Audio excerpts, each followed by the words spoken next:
Listo.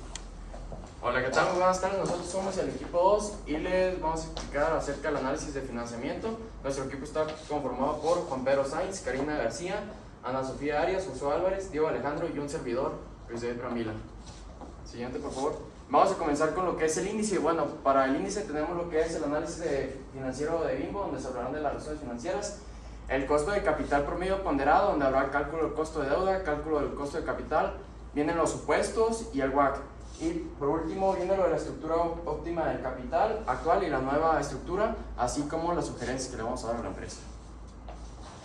Y bueno, ¿cuál es el objetivo del reto? El objetivo es desarrollar una estructura de capital óptima para Grupo Bimbo que fortalezca su competitividad y capacidad de adaptación en el mercado dinámico. Esto nos implicó hacer un análisis exhaustivo de las fuentes de financiamiento actual y los costos asociados con el análisis, con los costos asociados, con el fin de optimizar la combinación de la deuda y el capital. El objetivo es minimizar el WACC. Bueno, por la parte del análisis financiero, las razones. Primero vamos a empezar rápidamente con la rentabilidad, en donde vimos que, bueno, un ejemplo como el ROE y el margen de ventas, la empresa está por encima del lo que es el promedio, lo cual esto es bastante bueno ya que se refleja en que están por encima de la industria. Por la parte de la liquidez y la rotación, vimos que básicamente la eficiencia operativa de Bimbo es bastante buena, ya que pues se puede ver en la parte de la rotación de inventarios, como puede ver la parte de clientes por cobrar, en donde pues se puede ver que los inventarios es mayor, ya que las ventas son mayores, y se cobra también en un menor tiempo. Bueno, ahora vamos con la parte de valor de mercado. Vemos que Bimbo está por el promedio, por la media, ya que el múltiplo B, que sería el valor de la empresa en el EBITDA, nos da 9.84, diciéndonos que pues el EBITDA anual sería, para llegar a la empresa sería 9 veces. La razón precio-utilidad, que sería 4.34, que nos dice que los inversionistas pues tienen buenas proyecciones a futuro. Y pues que el 4.34 nos dice que el valor de la acción sería 4.34 veces la utilidad por año. También el endeudamiento, que nos enfocamos bastante, que sería la razón de cobertura de efectivo, que nos da 6.18. Esto que nos dice que el efectivo que tienen para cubrir los intereses lo puede cubrir 6.18 veces, que sería el EBITDA para los intereses. Y la deuda capital, que es 1.23, que pues estaría en la industria, sería promedio, lo tienen muy bien. Bueno, pasamos a lo que son los supuestos. En cuanto al WACC para la deuda, utilizamos el valor en libros, esto en el informe anual de Bimbo 2023, para saber más acerca de los financiamientos de los bonos y pues de los certificados bursátiles. En cuanto al capital, utilizamos el KPM un año, esto de Capital IQ, y el rendimiento del mercado del IPC a un año y CETES a un año. En cuanto al KPM, se hizo el cálculo desde los 3, 4, 5 y 10 años a través de dividendos. Sin embargo, esto se fue muy arriba, por lo que nuestra mejor opción fue el KPM un año. Y para trasladar de dólares a pesos, lo que utilizamos fue el tipo de cambio del informe anual de Bimbo del 2023, y este era un total de 16.8935. Y en cuanto a los bonos, en la deuda usamos la yield, y esta pues se sacó de Bloomberg a 2023 de cada bono. Y bueno, para mostrar cómo tiene la estructura de deuda la empresa Bimbo, tenemos que cuenta con certificados y bonos. Dentro de los certificados y los bonos tenemos una deuda total de 98.000.365, que es todo lo que tiene en deuda Bimbo. Sin embargo, el más importante es el que tiene vencimiento al 2034, que es de 10 millones, que representa el 10.49% de toda la deuda. Y un certificado que es el de Bimbo 23L, que es de 11.000 millones, que tiene un peso de 12.09%.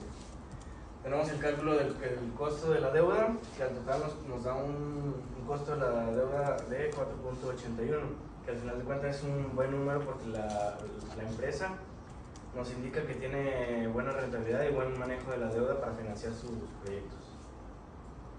Pasando con la estructura del capital, antes de explicarle pues en sí lo que nos dio, pasamos con lo que es lo del CAE y cómo se dio solución a esto.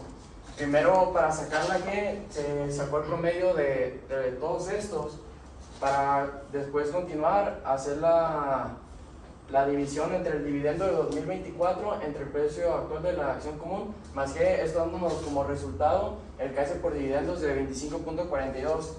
De ahí seguimos con el rendimiento del IPC calculado a través de los distintos años. Y bueno, este del 16.32, como se sacó, fue primero a través del dividendo a un año entre el precio, a ver, es el dividendo a un año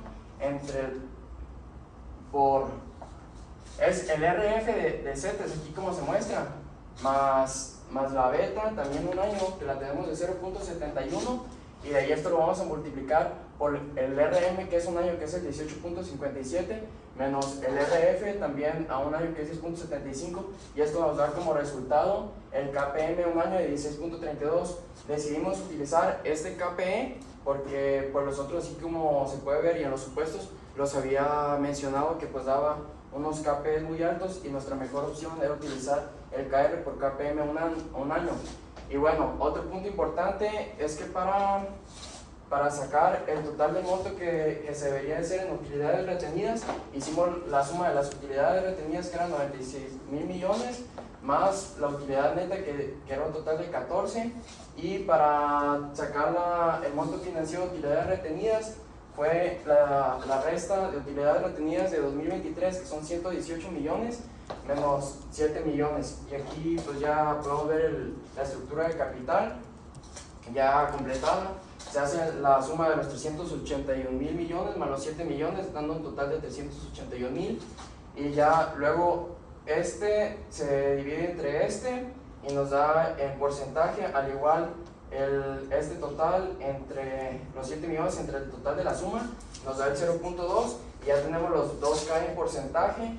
Y pues ya al final nomás es la multiplicación del porcentaje entre el KE de los dos, y tenemos el 16.31 y el 0.003%, dándonos el costo capital de 16.32%. Y bueno, para resumir todo lo que nos acaban de mencionar nuestros compañeros y ser más concretos, tenemos un capital del 79%. Realizamos el costo del capital, que nos dio como resultado 16.32%. Esto nos refleja el rendimiento esperado por los accionistas. Y tenemos una deuda del 21%, que también realizamos su coste de deuda, que nos dio un 4.81%. Esto nos muestra el costo de los préstamos que tiene la empresa. Estos ambos se sumaron, tanto el coste del capital como la ponderación respectiva de cada uno, tanto de la deuda como del capital, y nos dio como resultado un WACC del 13.96%. Bueno, ahora tenemos los supuestos de la estructura de capital. Primero desapalancamos la beta de todos los competidores de Bimbo y se ponderó con el market cap para conocer la beta de la industria, y en base a esto se volvió a apalancar a Bimbo. Y luego para la G perpetua usamos el promedio del crecimiento del PIB de los últimos 10 años. Para las proyecciones de flujo se sumó el CAPEX al flujo del 2023, porque el flujo del 2023 de Bimbo era negativo. Y para las proyecciones del flujo usamos el crecimiento promedio de los últimos 5 años de las ventas. Y bueno, aquí tenemos la estructura óptima de capital actual. Tenemos un total de financiamiento, que ya lo mencionaron mis compañeros, de 479,000 millones, con un capital que ya lo explicó mi compañero Luis, y la deuda también, que ya la explicó mi compañero Diego, dando una razón de deuda capital del 25.81, con un valor de la empresa de 225,000 millones, y el precio de la acción que nosotros calculamos fue 50.81, con el WACC que comentó mi compañera de 13.96. Bueno, ahora por la parte de la estructura óptima, que es básicamente la propuesta nueva, decimos aumentar la deuda, en donde es un aumento de deuda de 113,000 millones. No se puede ver reflejado aquí en comparación cómo hay diferencia entre el capital deuda y el capital deuda del actual. Básicamente se aumentó de un 25% en la razón deuda capital a un 79%, y en donde se ve reflejado cómo el valor de la empresa aumenta de 225,000 millones a 284,000 millones.